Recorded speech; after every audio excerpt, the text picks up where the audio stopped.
Du Hanouka à la Bar Mitzvah, les objets et les fêtes liés au culte juif restent méconnus pour le grand public. C'était sans compter les 30 années d'expérience de Josiane Sbero à l'initiative de l'exposition. Elle a conçu ces panneaux à la main avec son mari Raoul Sbero en 1983.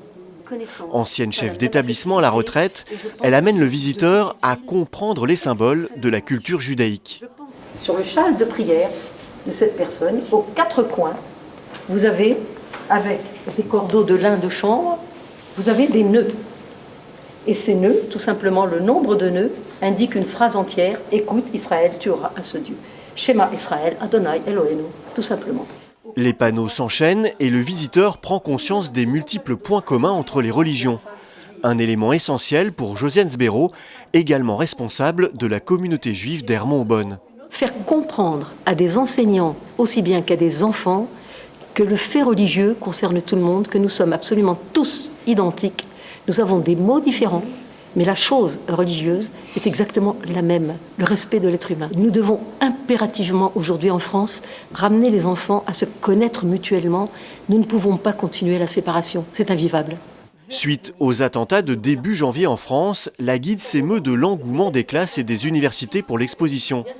Dans ce contexte plutôt tendu, le visiteur est avant tout invité à se poser des questions.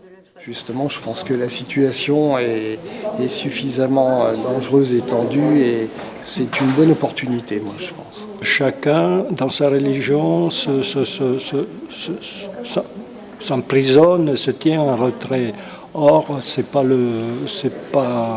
intéressant de faire ça.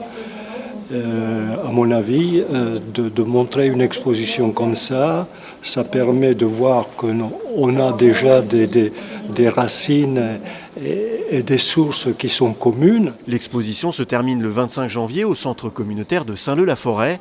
Josiane Sbero se tient à la disposition des établissements scolaires pour pouvoir présenter son exposition et sensibiliser enseignants et enfants à la culture juive et aux racines communes des religions.